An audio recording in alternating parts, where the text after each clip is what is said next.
ನಮಸ್ಕಾರ. ಇವತ್ತಿನ ಈ ಎಕ್ಸ್ಪ್ಲೇನರ್ ವಿಡಿಯೋಗೆ ನಿಮಗೆಲ್ಲ ಸ್ವಾಗತ. ನಾವಿವತ್ತು ಒಂದು ಅದ್ಭುತವಾದ, ಭಾರಿ ದೊಡ್ಡ ಮಟ್ಟದ ಪರಿಸರ ಅಭಿಯಾನದ ಬಗ್ಗೆ ಮಾತಾಡ್ತಿದ್ದೀವಿ.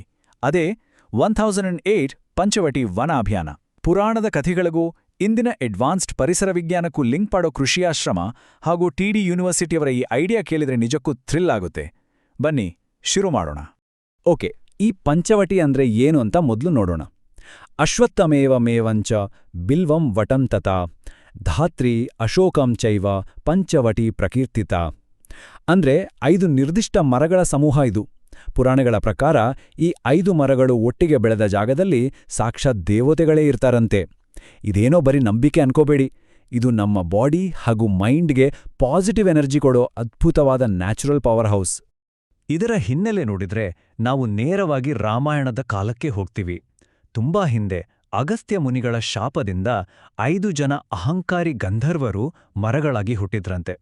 ಆಮೇಲೆ ತ್ರೇತಾಯುಗದಲ್ಲಿ ಸಾಕ್ಷಾತ್ ಶ್ರೀರಾಮಚಂದ್ರ ಗೋದಾವರಿ ತೀರಕ್ಕೆ ಬಂದು ಲಕ್ಷ್ಮಣನ ಜೊತೆ ಆ ಮರಗಳ ಮಧ್ಯೆ ಪರ್ಣಶಾಲೆ ಕಟ್ಟಿದಾಗ ಆ ಗಂಧರ್ವರಿಗೆ ಶಾಪ ವಿಮೋಚನೆ ಆಯಿತು. ಅದೇ ನೋಡಿ ಪ್ರಸಿದ್ಧ ದಂಡಕಾರಣ್ಯದ ಪಂಚವಟಿ. ಎಂಥ ಅದ್ಭುತವಾದ ಕಥೆ ಅಲ್ವಾ? ಈಗ 5 ದೈವಿಕ ವೃಕ್ಷಗಳು, ಆಧ್ಯಾತ್ಮ ಮತ್ತು ವಿಜ್ಞಾನದ ಮುಖಾಮುಖಿ ಈ ವಿಭಾಗಕ್ಕೆ ಬರೋಣ. ಇಲ್ಲಿ ಬರೀ ಪುರಾಣದ ಕಥೆಗಳಷ್ಟೇ ಅಲ್ಲ, ಮಾಡರ್ನ್ ಸೈನ್ಸ್ ಕೂಡ ಈ ಮರಗಳ ಬಗ್ಗೆ ಏನು ಹೇಳುತ್ತೆ ಅನ್ನೋದನ್ನು ನೋಡೋಣ. ಇದು ನೋಡಿ, ಬಿಲ್ವಪತ್ರೆ ಮರ.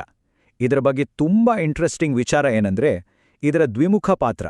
ಒಂದ್ ಕಡೆ ಇದು ಶಿವನ ತ್ರಿನೇತ್ರದ ಸಂಕೇತ, ಇನ್ನೊಂದ್ ಕಡೆ ಸೈನ್ಸ್ ಪ್ರಕಾರ ಇದೊಂದು ಅದ್ಭುತವಾದ ಮಾಲಿನ್ಯ ಸಿಂಕ್.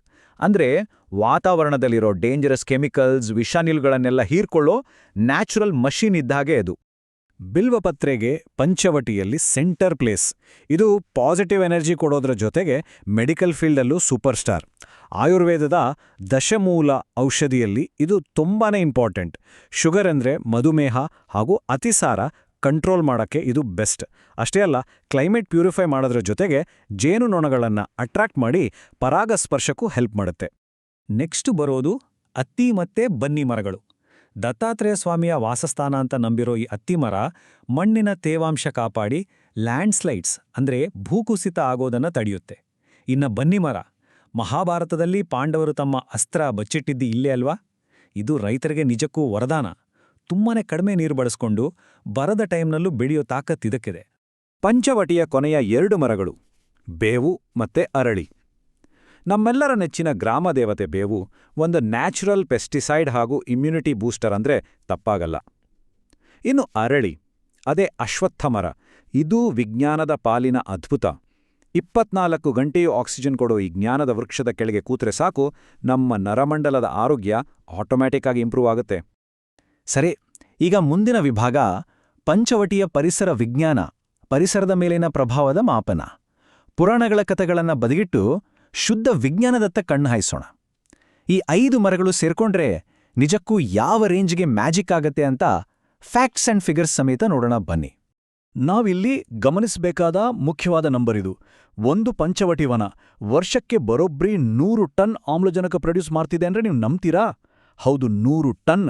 ಗಾಳಿಯನ್ನ ಶುದ್ಧ ಮಾಡೋಕೆ ಇದಕ್ಕಿಂತ ದೊಡ್ಡ ಫ್ಯಾಕ್ಟ್ರಿ ನಮ್ಗೆ ಬೇಕಾ ಹೇಳಿ? ಸಾಮಾನ್ಯವಾಗಿ ಮರಗಳು ಹಗಲಲ್ಲಿ ಮಾತ್ರ ಆಕ್ಸಿಜನ್ ಕೊಡ್ತವೆ ಅಲ್ವಾ? ಆದ್ರೆ ಅಶ್ವತ್ಥ ಮರದ ಕೆಪಾಸಿಟಿನೇ ಬೇರೆ. ವಿಜ್ಞಾನದ ಭಾಷೆಯಲ್ಲಿ ಹೇಳೋದಾದ್ರೆ CAM ಫೋಟೋಸಿಂಥೆಸಿಸ್ ಪ್ರೋಸೆಸ್ ಮೂಲಕ ಇದು ರಾತ್ರಿಯಲ್ಲೂ ಜೀವವಾಯು ಬಿಡುಗಡೆ ಮಾಡುತ್ತೆ. ಅಕ್ಷರಶಃ ದಿನದ 24 ಗಂಟೆ, ವಾರದ 7 ದಿನ ನಾನ್ ಸ್ಟಾಪ್ ಆಕ್ಸಿಜನ್ ಸಪ್ಲೈ. ಇಲ್ಲಿ ನೋಡಿ, ಪ್ರತಿ ಬನ್ನಿ ಮರ ವರ್ಷಕ್ಕೆ 0.36 ಟನ್ ಇಂಗಾಲದ ಡೈಆಕ್ಸೈಡ್ ಅಂದ್ರೆ ಕಾರ್ಬನ್ ಡೈಆಕ್ಸೈಡ್ ಅನ್ನ ಹೀರ್ಕೊಳ್ಳುತ್ತೆ. ಗ್ಲೋಬಲ್ ವಾರ್ಮಿಂಗ್ ಮತ್ತೆ ಕ್ಲೈಮೇಟ್ ಚೇಂಜ್ ಬಗ್ಗೆ ನಾವೆಲ್ಲ ಟೆನ್ಷನ್ ಮಾಡ್ಕೊಳ್ತಿರ್ತೀವಲ್ವಾ, ಅದಕ್ಕೆ ಬನ್ನಿ ಮರ ಒಂದು ಪ್ರಬಲವಾದ ನ್ಯಾಚುರಲ್ ಸೊಲ್ಯೂಷನ್. ಈಗ ಪವಿತ್ರ ವಿನ್ಯಾಸದ ನೀಲನಕ್ಷೆ, ಕಿರು ಹವಾಮಾನದ ನಿರ್ಮಾಣ ಈ ಭಾಗಕ್ಕೆ ಬರೋಣ. ಬರೀ 5 ಮರ ತಂದು ಎಲ್ಲೆಂದ್ರಲ್ಲಿ ನೆಟ್ರೆ ಅದು ಪಂಚವಟಿ ಆಗಲ್ಲ. ಅದಕ್ಕೊಂದು ಪಕ್ಕಾ ಸೈಂಟಿಫಿಕ್ ಲೇಔಟ್ ಇದೆ. ಈ ಮರಗಳ ಸ್ಪೇಷಿಯಲ್ ಅರೇಂಜ್ಮೆಂಟ್ ಹೇಗಿರಬೇಕು ಅಂತ ನೀವು ನೋಡ್ಲೇಬೇಕು. ಇದು ಭಾರಿ ಇಂಟ್ರೆಸ್ಟಿಂಗ್.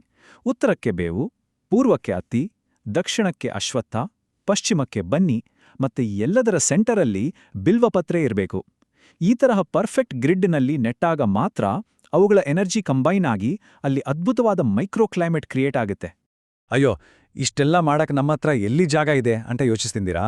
ಟೆನ್ಷನ್ ಬೇಡ, ಇದನ್ನ ನಿಮ್ಮ ಜಾಗಕ್ಕೆ ತಕ್ಕ ಹಾಗೆ ಅಡ್ಜಸ್ಟ್ ಮಾಡ್ಕೋಬಹುದು. ಜಾಗ ಕಡಿಮೆ ಇದ್ರೆ ಮರಗಳ ಮಧ್ಯ 3ಕ್ಕೆ 3 ಅಡಿ ಗ್ಯಾಪ್ ಬಿಡಿ. ಸ್ವಲ್ಪ ಜಾಗ ಇದ್ರೆ 5ಕ್ಕೆ 5, ಇನ್ನೂ ವಿಶಾಲವಾದ ಜಾಗ ಇದ್ರೆ 10ಕ್ಕೆ 10 ಅಡಿ ಸ್ಪೇಸಿಂಗ್ ಕೊಡ್ಬೋದು. ತುಂಬಾನೇ ಫ್ಲೆಕ್ಸಿಬಲ್ ಆಗಿದೆ ಇದು. ಹಾಗಾದ್ರೆ ಈ ಪಂಚವಟಿ ವನಗಳನ್ನ ಎಲ್ಲಿ ನಡಬಹುದು? ಕ್ಲೈಮೇಟ್ ಚೇಂಜ್ ವಿರುದ್ಧ ನಾವೆಲ್ಲ ಎಲ್ಲಿಂದ ಹೋರಾಟ ಶುರು ಮಾಡಬಹುದು ಅನ್ನೋ ಪ್ರಶ್ನೆ ಬರೋದು ಸಹಜ ಅಲ್ವಾ? ಸಿಂಪಲ್, ಎಲ್ಲೆಲ್ಲಿ ಸ್ವಲ್ಪ ಜಾಗ ಸಿಗುತ್ತೋ ಅಲ್ಲೆಲ್ಲ ಮಾಡ್ಬೋದು. ನಿಮ್ಮ ಮನೆ ಮುಂದಿನ ಜಾಗ, ದೇವಸ್ಥಾನ ಅಥವಾ ಮಠದ ಆವರಣ, ರೈತರ ಹೊಲದ ಬದುಗಳು, ಪಬ್ಲಿಕ್ ಪಾರ್ಕ್ಗಳು, ಸ್ಕೂಲ್, ಕಾಲೇಜ್ ಅಥವಾ IT ಕಂಪನಿಗಳ ಕ್ಯಾಂಪಸ್, ಎಲ್ಲಿ ಬೇಕಾದರೂ ಈ 5 ಮರಗಳನ್ನ ನೆಡಬಹುದು. ಪ್ರತಿಯೊಂದು ಪಂಚವಟಿಯೂ ಗ್ರೌಂಡ್ ವಾಟರ್ ಲೆವೆಲ್ ಹೆಚ್ಚಿಸಿ ಸುತ್ತಮುತ್ತಲಿನ ಗಾಳಿನ ಫ್ರೆಶ್ ಆಗಿಡುತ್ತೆ. ಈಗ ಕೊನೆಯದಾಗಿ ಜೂನ್ 5ರ ಮಹಾ ಅಭಿಯಾನ ಒಂದು ಬೃಹತ್ ಪರಿಸರ ಚಳುವಳಿ. ಕೃಷಿ ಆಶ್ರಮ ಹಾಗೂ TD ಯೂನಿವರ್ಸಿಟಿಯವರ ನೇತೃತ್ವದಲ್ಲಿ ನಡೀತಿರೋ ಈ ಬೃಹತ್ ಮೂವ್ಮೆಂಟ್ ಬಗ್ಗೆ ಸ್ವಲ್ಪ ಡೀಟೇಲ್ ಆಗಿ ನೋಡೋಣ. ಇಷ್ಟೆಲ್ಲ ತಿಳಿದುಕೊಂಡ್ಮೇಲೆ ನಾವು ಸುಮ್ಮನೆ ಕೂರ್ಲಲ್ಲಾಗತ್ತಾ? ಖಂಡಿತ ಇಲ್ಲ. ಜೂನ್ 5ನೇ ತಾರೀಕು ಅಂದ್ರೆ ವಿಶ್ವ ಪರಿಸರ ದಿನದಂದು ಕರ್ನಾಟಕದಾದ್ಯಂತ ಏಕಕಾಲಕ್ಕೆ ಬರೋಬ್ಬರಿ 1008 ಪಂಚವಟಿ ವನಗಳನ್ನ ನಡುಕು ಪ್ಲಾನ್ ಮಾಡಲಾಗಿದೆ. ಒಂದೇ ದಿನ ಒಂದೇ ಟೈಮ್ಗೆ ಈ ರೀತಿ ಆದ್ರೆ ನಮ್ಮ ವಾತಾವರಣದಲ್ಲಿ ಎಂಥ ಪಾಸಿಟಿವ್ ಚೇಂಜ್ ಆಗುತ್ತೆ ಅಂತ ಸ್ವಲ್ಪ ಇಮ್ಯಾಜಿನ್ ಮಾಡ್ಕೊಳ್ಳಿ. ಇದಲ್ವಾ ನಿಜವಾದ ಹಸಿರು ಕ್ರಾಂತಿ? ಮನೆ ಮನೆಯಲ್ಲಿ ಪಂಚವಟಿ, ಹಸಿರಾಗಲಿ ನಮ್ಮ ಭೂಮಿ. ಎಂಥ ಕ್ಯಾಚಿ ಸ್ಲೋಗನ್ ಅಲ್ವಾ? ನಮ್ಮ ಪ್ರತಿ ಮನೆಯಲ್ಲೂ ಈ ಪುಣ್ಯವನ ಸೃಷ್ಟಿಯಾದ್ರೆ ಪರಿಸರದ ಬ್ಯಾಲೆನ್ಸ್ ಆಟೋಮ್ಯಾಟಿಕ್ ಆಗಿ ಸರಿಯಾಗುತ್ತೆ.